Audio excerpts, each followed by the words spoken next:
Hi, Aaliyah. Welcome to the show. Thanks so much for joining me today. Hi, thank you so much for having me.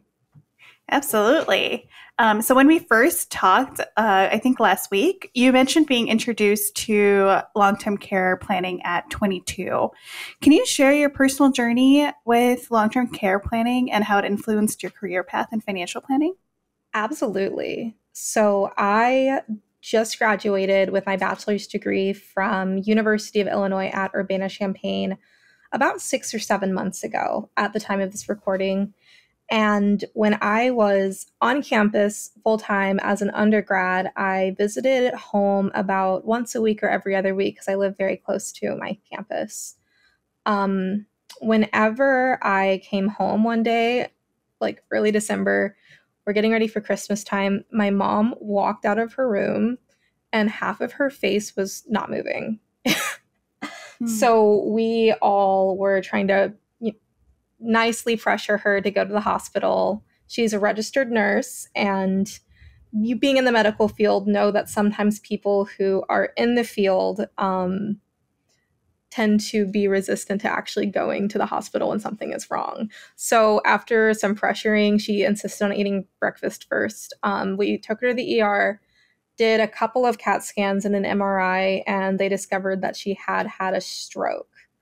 My mother was not that old. She's under 60. I'm not going to give away her age because that's very not appropriate for me to do so as a daughter.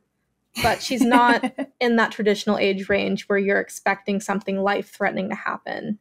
She did adopt me in her 30s, so she's a little bit older than a traditional parent, even though these days there's really no such thing as a traditional parent anymore. You see a wide variety of families.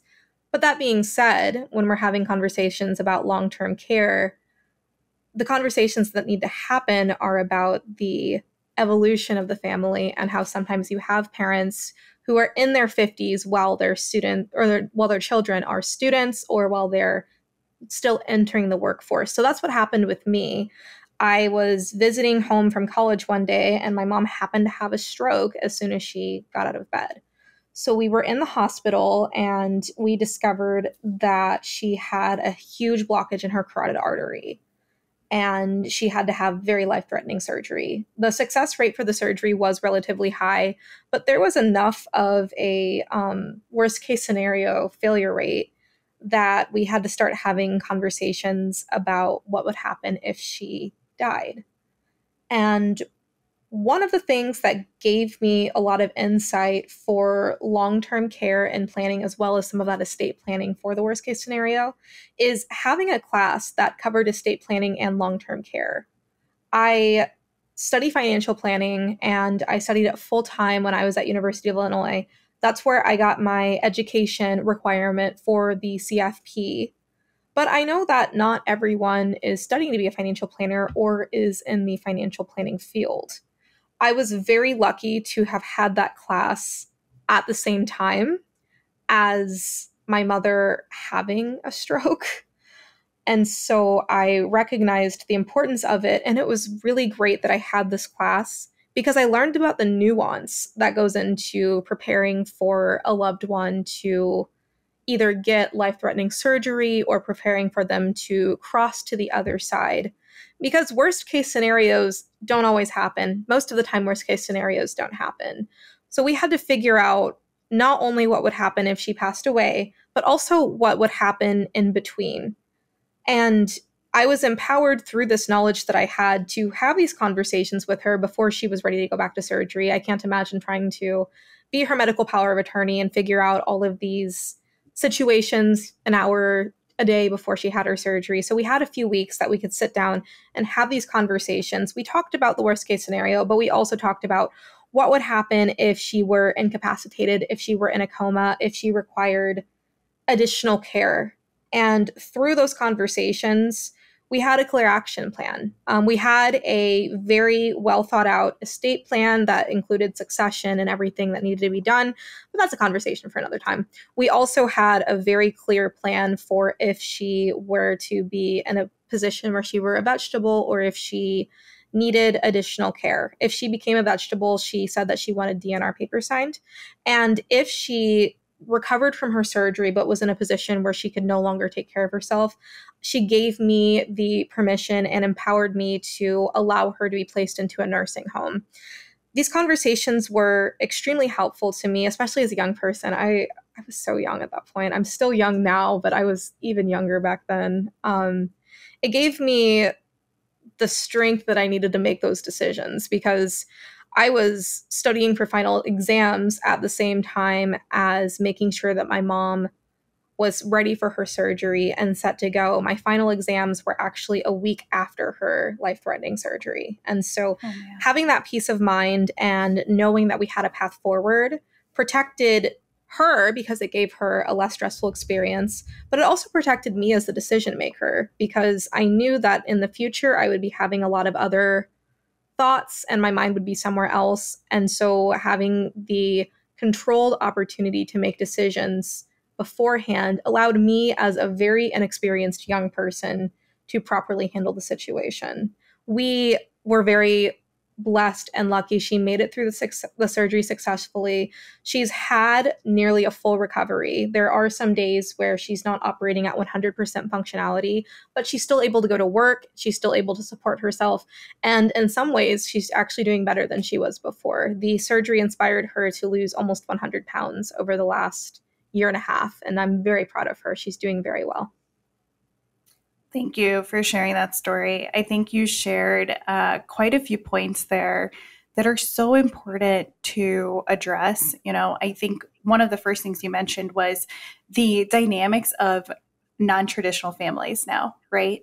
There's no such thing as traditional or typical families today compared to what is often seen as a traditional family. And you brought that up in a way to identify that a lot of family caregivers are going to be younger and younger, right? Oftentimes when we look at family caregiving statistics, they're often middle-aged sandwich generation family caregivers.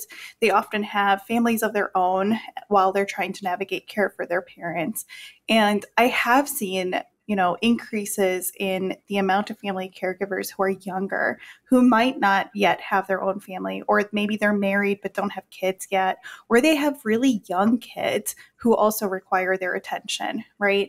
It's no longer older children who have older children, right? And then they're trying to navigate the situations with their parents. When I look at myself, at this point, like, our parents are still very much independent and doing well. And if we needed to provide care for them, we don't have kids yet. Like, we're pretty significantly able to assist in that capacity. But let's say they needed help in 10 years from now. And if we had like a 6-year-old or a 7-year-old, like, that changes things. It's a lot more difficult.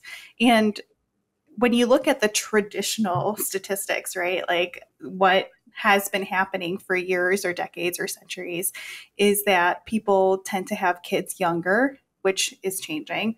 And in that case, a lot of the family caregivers, their children are in college or older, and now they're providing support for their parents.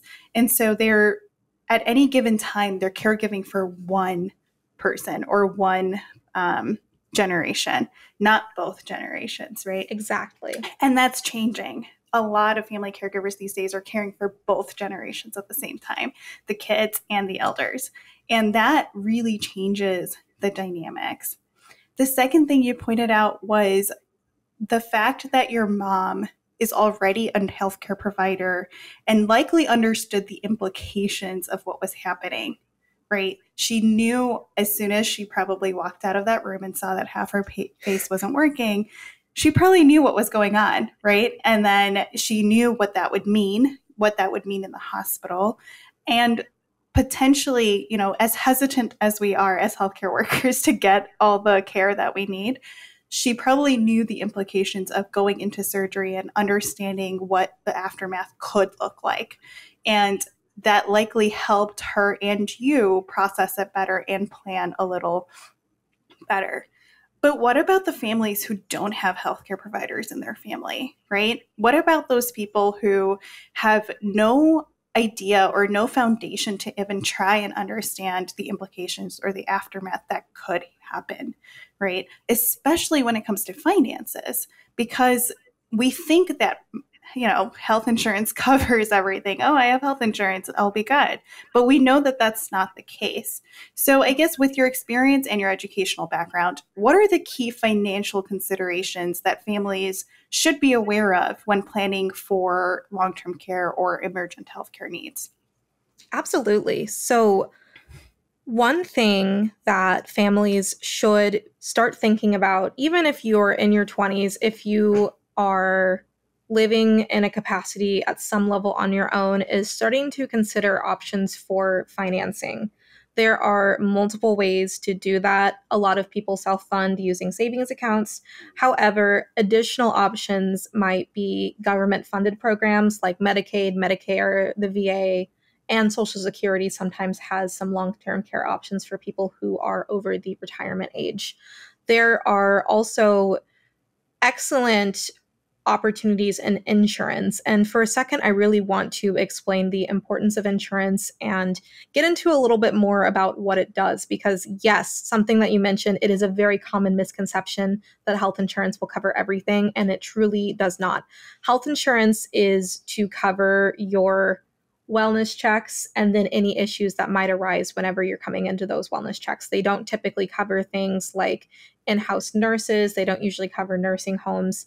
And one thing that insurance does is it essentially pools risk, right? So whenever you have one person who is working, the likelihood of them becoming unable to work or the likelihood of them needing advanced care at a younger age is relatively low.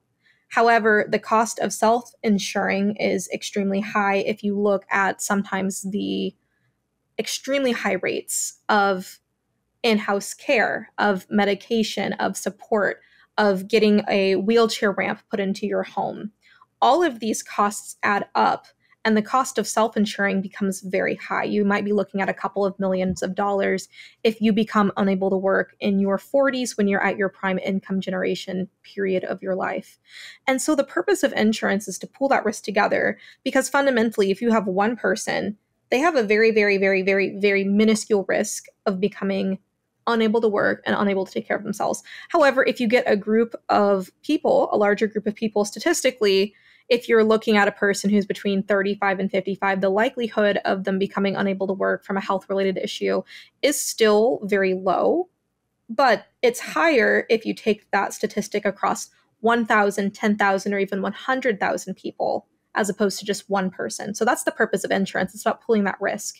Another way that insurance works to help fund is that it essentially creates a recurring cost. Sometimes it can be really hard for people, especially young people like me, to start thinking about things like long-term care. And so whenever I was a college student and I was an undergraduate, my priorities might have been hanging out with friends, making sure that I'm eating enough ramen noodles to make it through the week, and maybe letting myself go out to a movie one day a week. I wasn't thinking about, what am I going to do if my mother is unable to work? She currently cares for my grandmother. How am I going to care for my I wasn't thinking about things like this.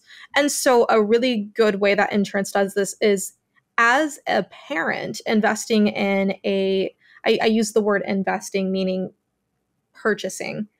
Purchasing a disability insurance that is high enough to cover the cost of your living up until your retirement age is a really good option, because if you do become unable to work before your children are in a position to cover that income and cover that expense for you, that's a great way to pool the risk with other people and then prevent yourself from transferring that risk to your children before they're ready.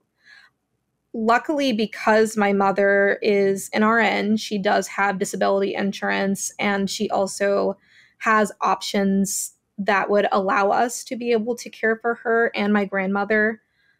But not everyone has that. And it's really important to look at your individual situation and figure out where maybe disability insurance can make a difference.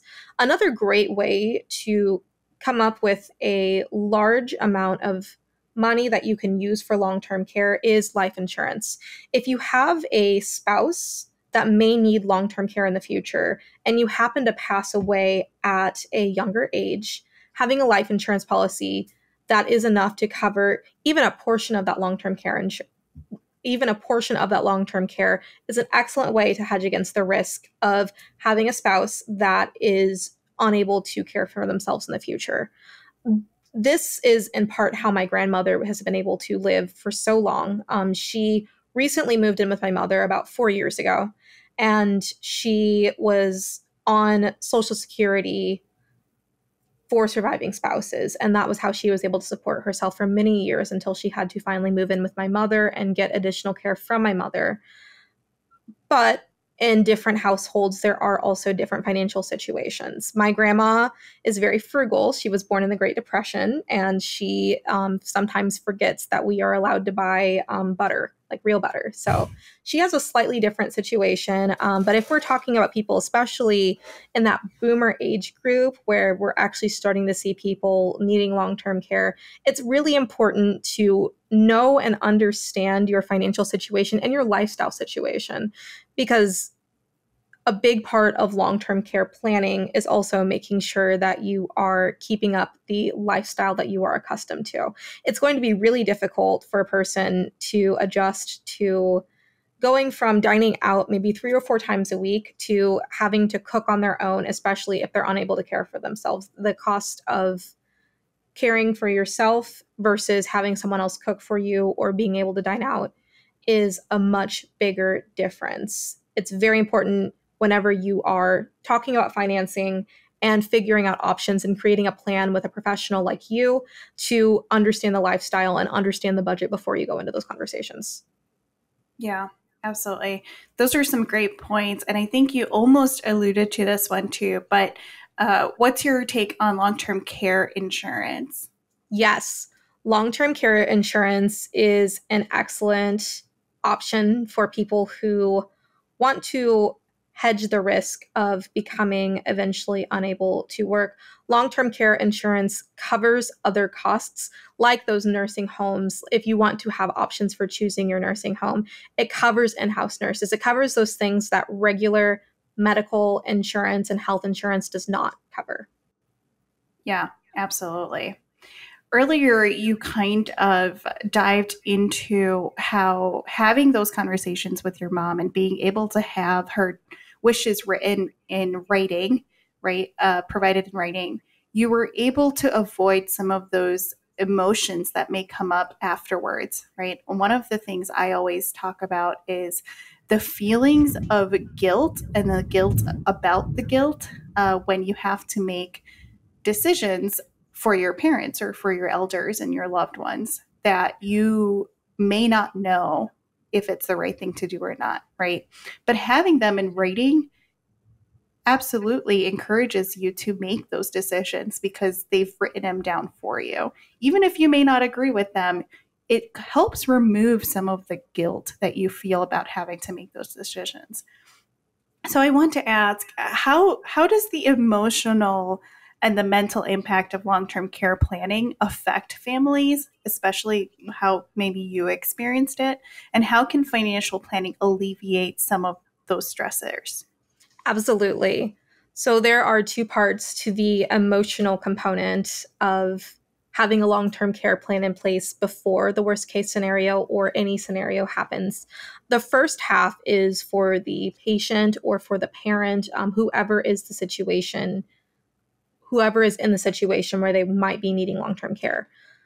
Having less stress before going into surgery leads to more positive outcomes. So if you have a person who maybe has cancer, you have a person who, like my mother, had a stroke and had to go into surgery to relieve some of those symptoms, having less stress before getting these interventions, no matter what, is going to lead to better outcomes and lead to a higher chance of recovery. I am not a medical professional. I happen to have PTSD. So I know the impact of stress on the body and the mind, and how if you have a lot of stress, it can create a negative feedback loop and it can lead to all kinds of issues, and early death happens to be one of them. The second half is for the caretaker, the child, whoever would be in the situation where you're making decisions. For me, and I mentioned this at great extent before, I was able to make better decisions because I had a plan. Now, there were some things that happened outside of my plan. However, knowing that I had a baseline to go off of freed up the mental capacity that I had in order to make those snap decisions. If I wouldn't have made a few snap decisions, perhaps my mother's recovery would have been a lot different. Perhaps she might have been in the hospital for a lot longer. But as medical power of attorney and as the proposed caretaker in a long-term care situation, having a plan allowed me to be a lot more clear and aligned, and it gave me a vision moving forward. And that makes all of the difference whenever you feel like your world is falling apart. It's so important to have even a baseline of structure, because you can't predict exactly how you're going to feel and how you're going to react in those situations. A big part of my action plan was actually I stayed home during my mother's surgery, because we all knew that everyone at the hospital would, I'm not going to say overreact because it's not overreacting, but we would all have a very strong reaction if my mother passed away, because she's so young, she has so much life left ahead of her. And so as medical power of attorney, my family and I, we all had a conversation. We decided that I would stay home. And then in the event that an emergency happened, I would be called. That would give me a quiet, calm, comfortable environment for me to make decisions. Like I said before, we were lucky enough that nothing major happened. And my mother is also a nurse. So whenever a couple of bad things happened, she also was able to advocate for herself. I didn't have to be called as often as if she were a non-medical professional. Moving on to the financial planning element of that question. Not everyone has a mother-daughter relationship with a financial planner in training and a medical professional. We were in a very unique situation where we both had expertise in different fields. And so it's very helpful to not only consult with a financial planner, but also other professionals who can help you create a holistic plan. The financial planner is going to be the expert who knows all of the long-term care insurance options that you can purchase, who knows how perhaps your life insurance policy that you have may play out in a worst case scenario, who knows the financing issues, the where you are at now and where you need to be, how to adjust that lifestyle, how to adjust the budget in order to make these changes. A professional like you, on the other hand, knows a lot more about the actual implementation of the plan. And so having a financial planner in combination with a person who is a care expert is the best way possible to have a solid foundation that is based in real facts. And for people who do not have expertise in any field, it not only creates an emotional burden being lifted off of you, it also saves a lot of time. The amount of time it would take to research what long-term care insurance is, to research all of the different options, to research what's covered in long-term care insurance, different policies cover different things. It would take a very long time to develop even a working proficiency in that. And I do not think that that should necessarily be the case. I do wish there was a lot more transparency when it came to financing. But unfortunately, this is what everyone has to deal with. There's a lot of opaqueness on the insurance side. There's a lot of opaqueness on the patient receiving side. There's a lot of opaqueness on the medical professional side. That's why it's so important as competent individuals to create a team and to have a working network of people who have expertise in areas that perhaps you don't have. So for example, as a new financial planner, whenever I get my CFP designation at some point next year, I am not going to be an expert on long-term care. That said, a financial planner still has the working knowledge and the expertise to know who to reach out to. Whenever you are a person who doesn't even know where to start, sometimes you don't even know what you don't know. And it's that inability to know where to start that can really handicap a planning process and can cause some emotional distress and some negative outcomes in the long term. Yeah, absolutely. You mentioned you started having the conversation with your mom and your family because, this happened, right? Like the stroke happened. You happened to be home for the holidays and it happened. And you're like, oh, we need to have these conversations. But in an ideal world, we don't want to cross that bridge when we get there because we don't know when the bridge is coming, right? We need to plan for what happens if there's a bridge. How are we going to get over it? Because you don't have any warning sign of, oh, there's a bridge coming. And by the time you're at the bridge, you don't know if you have enough suspension. You don't know if you have enough gas. You don't know if you have enough willpower to get over that bridge, right? And then it's too late. What do you do? So in an ideal world, when should families start these conversations about long-term care planning with their aging parents or family members? In an ideal world, like I said, I think these conversations should start happening whenever children prepare to go off for college. If I would have known what long-term care planning was before I started college, I definitely would have been having this conversation because I know we have a multi-generational family. My grandmother lives with my mother, and then whenever I visit with my husband, we have 3 generations in my house. Whenever my sister brings her daughter over, we have 4 generations in the house.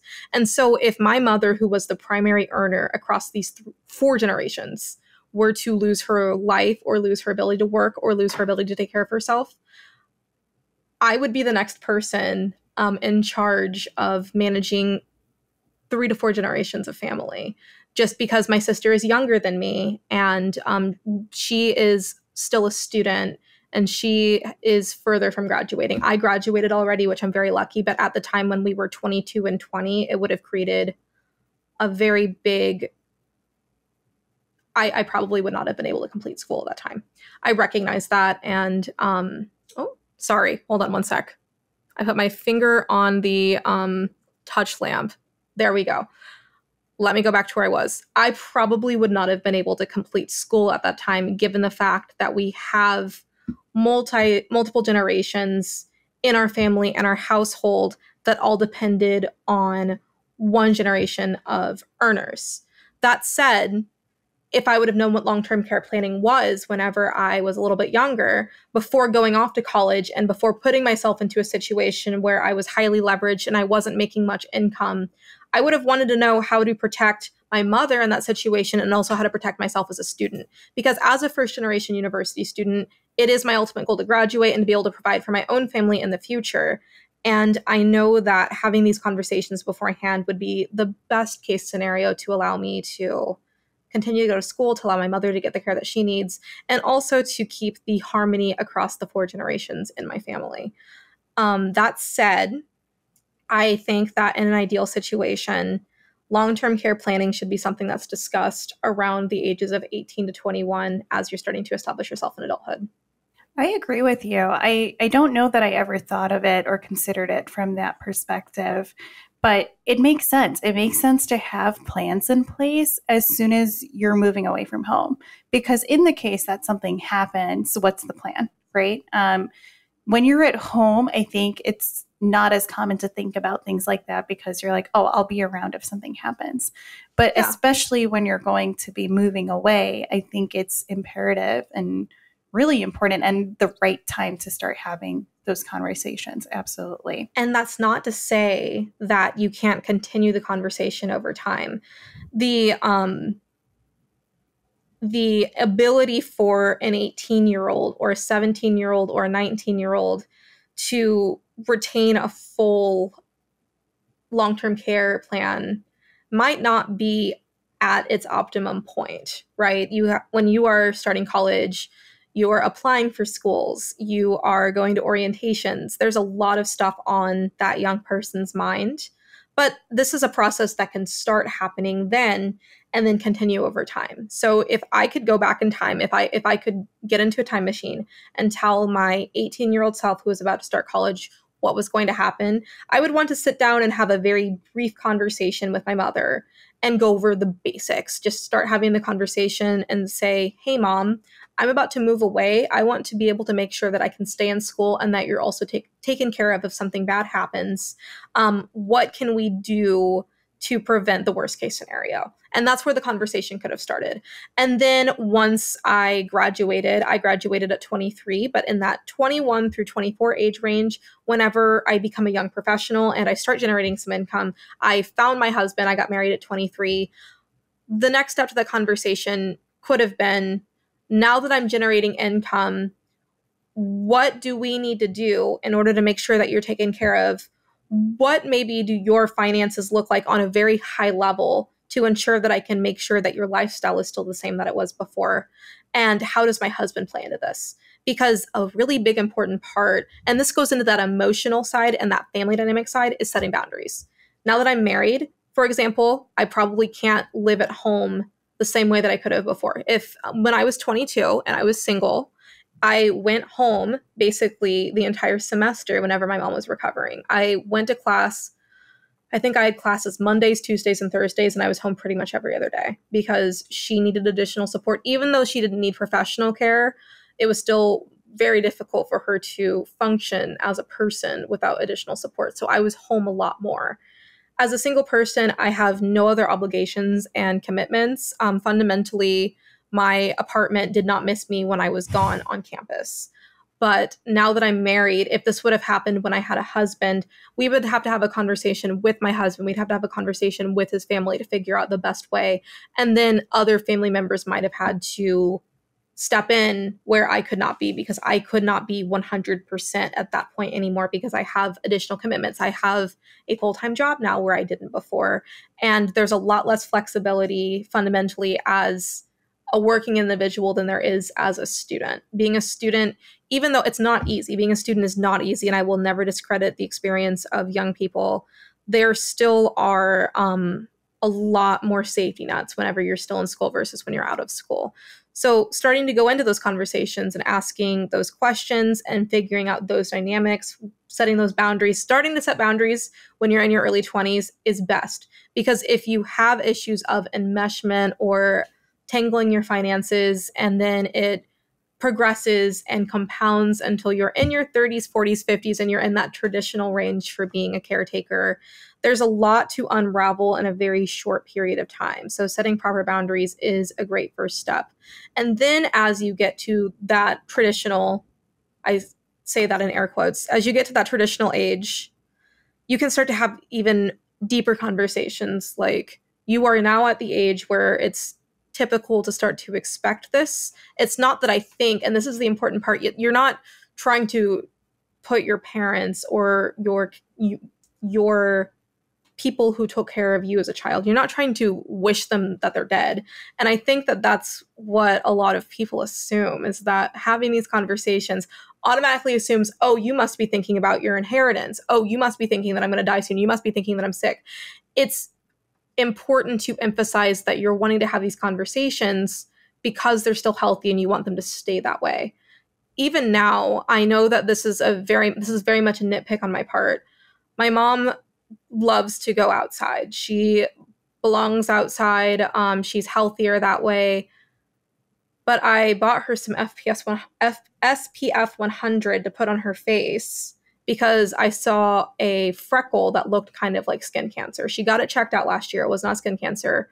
But I want to have those preventative conversations with her because I do not want her to get skin cancer and have to be out of work for having to get surgeries or having to retire early. She has a certain Social Security goal that I want her to reach, and knowing these small things and having the conversations while she's still well allow me to do that. So if you take that on a bigger scale, when you're saying you're not having a heart attack right now, or you're not having a stroke right now, but I want to have these conversations while you're still well, stuff like this has sometimes irreversible damage, and it's best to have these conversations whenever your parents are at their full mental faculties. It's a lot harder to have conversations with a person after they have permanent damage. Yeah, absolutely. Especially when we're talking about older adults and looking at those family dynamics. I always mention that, I'd rather have these conversations now versus after you have already started demonstrating physical or cognitive decline, right? Especially cognitive decline with older adults. You want to have those conversations early. And, some of the statistics around and now it's a when, not an if, because people are living longer, there's almost a 70% chance that individuals over 80 will require some form of long-term care at some point. And so it's become a when, not an if. And I think that's really important to understand and highlight when having these conversations with parents and elders is, no, I don't wish you to ever need this, right? I hope we make this plan and that I never have to carry it out. That's the goal. But it's very similar to, you buy home insurance, you hope that your home never floods, right? Or you buy car insurance and hope that you never get into an accident. And that's the very similar concept here is you create these care plans or you opt into these financial options hoping that you never have to use them, but you have them in case something happens because you can't predict things like that, right? They're going to happen and you can't predict them. And I think it's really important to have those conversations. And piggybacking off of what you were saying of like revisiting these plans, I always say if they're healthy and there's nothing going on and nothing has changed, review them every 5 years because you might be in a different place. Your mom might be in a different place, right? There might be other family members involved. Like you said, when you had these conversations with your mom at 22 or 23, those probably looked different before you got married. And now as you're married and maybe if you have kids or other additional family members, having that conversation again in a couple of years might look very different, right? Because now you're involving all these other aspects of your life into it. And then I say, if something changes, review that plan again, right? Like if there's a significant change, whether it's in health or finances or estate, you want to have those conversations again to make sure everything's in alignment and everything is still how the person wants it. So I think it's really important to really emphasize that it's not a one-time thing. It's an ongoing thing, and it needs to be, systematically and regularly reviewed, especially if something changes and something happens. Now, we touched briefly on common misconceptions about health insurance and medical insurance. What are some common misconceptions about financing long-term care, and how can families navigate that? Yeah, so I think that the most common misconception, and you did mention this while you were speaking, is that you won't need long-term care insurance or your parent won't need long-term care insurance.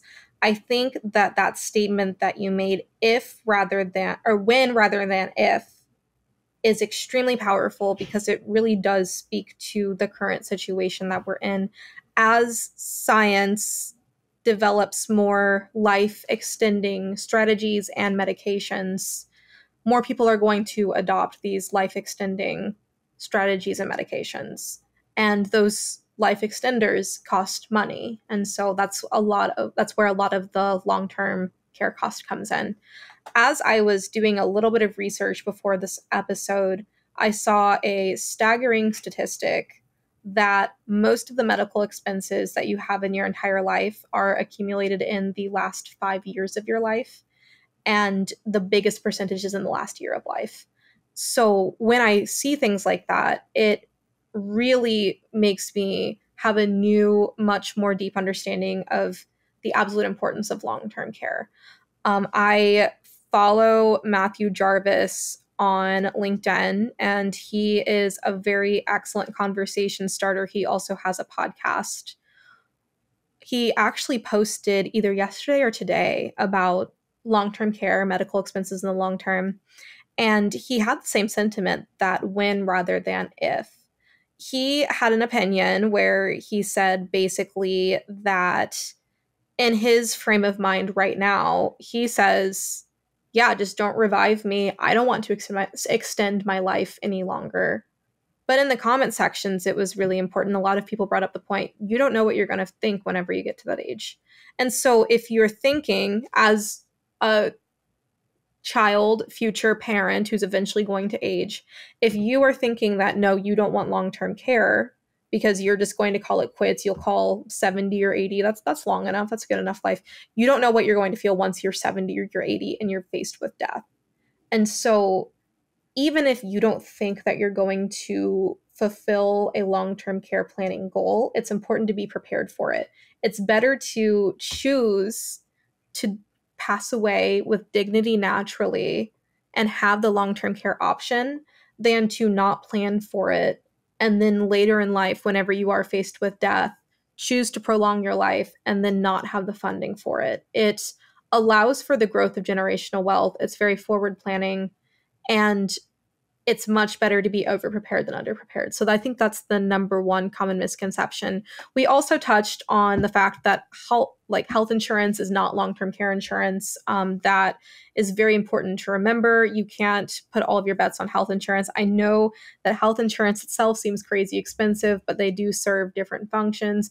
And the insurance portion is pooling that risk. In the long run, if you take the time to find the right long-term care policy and maybe put some money forward into onboarding a financial planner who can help you do that, in the long run, it will probably cost the family a lot more money or a lot less money than if you wait for the worst case scenario to happen and you have to pay out of pocket or through loans or other means of financing.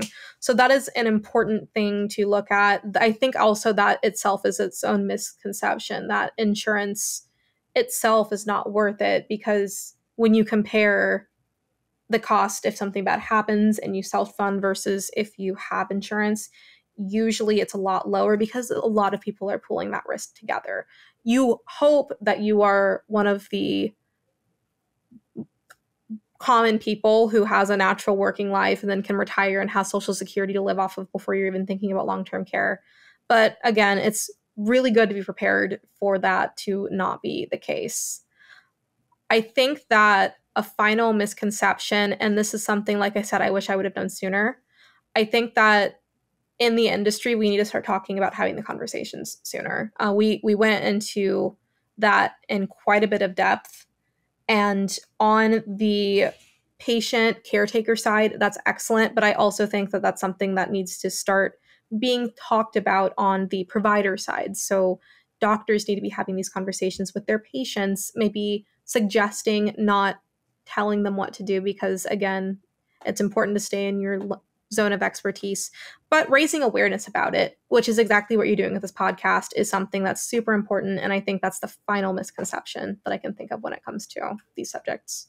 Yeah, I think that last one really hits home with the misconception of like having these conversations, right? It differs so much between families depending on their dynamics, depending on their culture, depending on the area they live in. I think it really differs from family to family.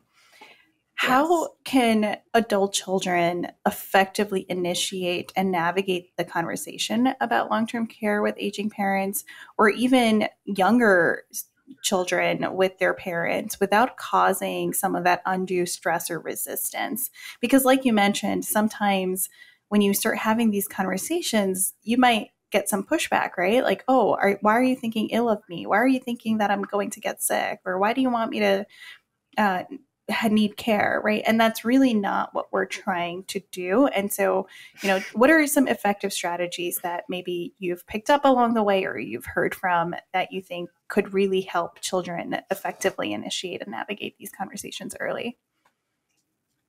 Yeah, so I don't know if this is a strategy itself, but something that worked in my favor is the fact that my mom went to a class reunion and they all started talking about their health problems. And so that brought my mom a little more awareness about, okay, so this is what's going on in my age group.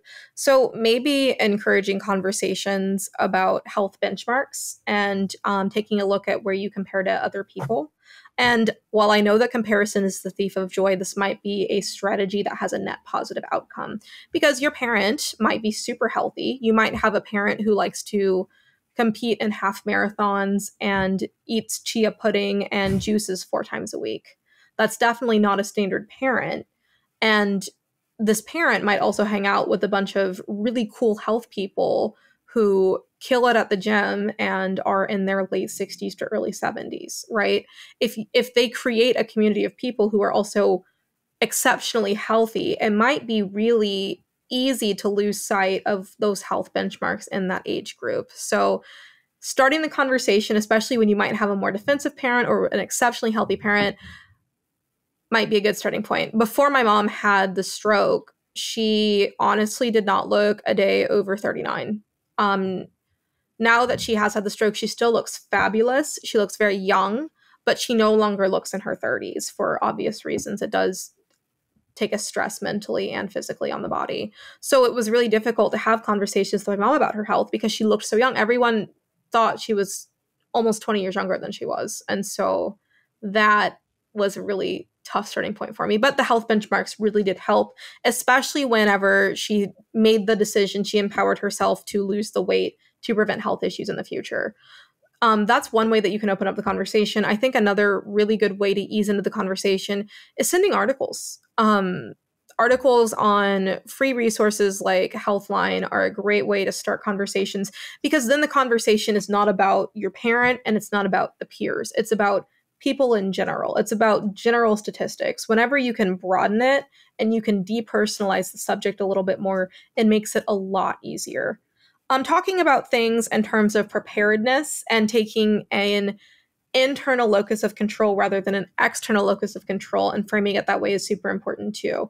Rather than going into the conversation by saying the world is unpredictable and that's why I want to have this conversation, it's better to say, I want to make sure that our situation is as controlled as possible, even though the world is unpredictable. That's a great way to start those conversations and a really good way to foster positive emotions from these conversations rather than negative emotions. It goes from framing the conversation as something that should be avoided and something that's taboo to being something that's empowering and something that your parent or person whom you might be caretaking for can get a positive feedback from. I think the final way to open up these conversations too is to start to mention it at conversations that your parents are having with other experts. If you, for example, go to a doctor's appointment with your mother or your father, you might have a brief conversation about it after the doctor's appointment. Mm-hmm. They're already primed to be thinking about their health in that situation. And so it's not a very far departure from the doctor appointment to say, okay, if this is my current health and my health gets worse, here's what we're going to do.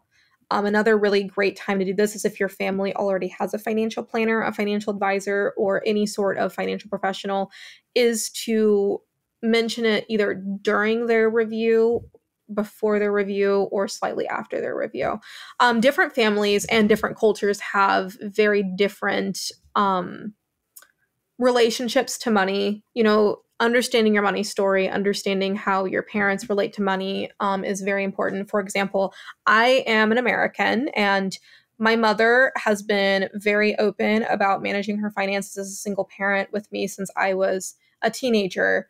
But my husband, who is Chinese, does not know anything about his parents' finances and does not expect to know anything based off of the family dynamic and the way that family members show respect to one another. He doesn't expect to know anything about family finances until they are in their 80s. That's the age that he gave me whenever they were having a conversation. So it's probably a lot easier for me to have these conversations with my mom because I have a general idea. I don't know specifics without having to ask additional questions, but I have a general idea of my mom's strategy for managing finances. And so opening up that conversation might be a little bit easier, where my husband, his parents are also younger. So it's a completely different situation, completely different dynamic. Opening up the conversation with aging parents and trying to make it something that's not quite so stressful. A really good strategy that I like is action bundling, and this is a little psychological hack. If you know that you're going to do something that you hate, bundle it with something that you love. So if your parents absolutely love going to a specific ice cream spot, volunteer to take them to this ice cream spot and discuss this. My husband and I do this with our finances. We have a little date where we get together and we get one of our favorite dishes and we talk about things, because we know that even though I work in finance and I do this basically full time as I'm studying and training to become a CFP, it's still not the easiest thing in the world when it's yourself. So that's something that's really important to remember, is rewarding yourself and bundling those actions is a great way to make the conversations a little bit easier. Those are some great strategies. Thank you for sharing those. You mentioned, the culture dynamic is different across cultures. And I feel like, and, I've heard from peers that cultures are changing a little bit with our first and second generation populations here, right? So I was born and raised here, but my parents immigrated from India. Same thing with my husband, right? And then there's the population where they immigrated here themselves at a very young age, but they, and their parents immigrated with them, but they weren't born and raised here. And so we've got those generational cultural differences too, because, my husband and I grew up with the culture here, right? And often seeing finances, financial conversations, things like that. Whereas someone who maybe immigrated here at a younger age and wasn't necessarily raised in the culture here may not have been familiar with those conversations or topics overall. And I think it's really important to highlight that our education systems don't really prepare us for any of this either. And we don't have basic intro to financing or intro to bills or, any of those kind of intro to money courses, whether it's high school or college, unless you pick a field within finance or business or something, tangible like that. So do you have any resources or tools that you recommend for families to better educate themselves when it comes to not just long-term care, but also financing options? Absolutely. So this is what I am extremely passionate about. I mentioned that I am a first generation university student. I'm also a former foster child. And so there's a lot of very interesting dynamics that go into that. I was raised in a single parent home. It's very interesting to see how different my life might look from someone who also was born in America. And then you're right, you have those cultural differences. Whenever I met my husband and he started sharing his family dynamic, my head almost exploded because I'd never heard about some of these dynamics. And now that we're married, it's beautiful to watch it play out, but it does create a situation where we have to have a lot of open conversations and strategize basically about how we're going to open up certain conversations, because it looks a lot different in my household than it would his household. So those are all really good. I really think that the best way to start to develop more financial literacy is look for online resources. A really good way to do this is to just Google a very specific topic. And now that I've mentioned online resources, I do also think it's really important to have a basic understanding of media literacy. Whenever you are looking up resources online, which I think there's a wealth of information online, there's so many free resources that you can get started with. I do also think it's important to remember that not everyone has your best interest in mind. So before you implement a piece of advice, you should think about whether or not it actually applies to your financial situation, and think about the angle behind why this person is providing this information to you. There is nothing wrong with a person who has your best interest in mind creating what's called a sales funnel and using a freebie as a way to communicate their services with you. I think it's a very holistic and good form of advertising. But there are some people who are using the same strategy to convince you that you should put all of your money in a very risky speculation because that will help you fund something. So it's very important to vet the people that you're listening to and not take advice just because it's on the internet. A lot of people think that financial information ranks in order of accuracy on Google, and it actually ranks in order of what's called search engine optimization. So people like me, financial literacy advocates, I do a lot of work for the Financial Literacy Foundation, which is a nonprofit organization which helps people get connected to resources. And I think that the Financial Literacy Foundation is an excellent place to get resources. We are also competing on Google search with people who might be investing hundreds, if not thousands of dollars into essentially creating false information on the internet. So I think the internet, long story very short, I think the internet is a great place to start if you vet resources, and nonprofit organizations like the Financial Literacy Foundation and well vetted and respected financial experts are also a great place to look for advice on certain topics. Yeah, thanks for the plug about, media literacy. I think it's really important for people to understand that not everything you see on Google is accurate, right? And so we want to make sure that even if you read something and then you think it applies to your personal finances, I think it's still really important to consult with an expert, right? Talk to that financial advisor, that financial planner, and make sure that it actually does meet your family's finances, and that it's a viable option for you. Absolutely. Yeah, I think that going back into common misconceptions a little bit, I think that people believe in general that a wider access to information on the internet or even through books and other resources is going to make financial planning obsolete. And I absolutely do not think that's true.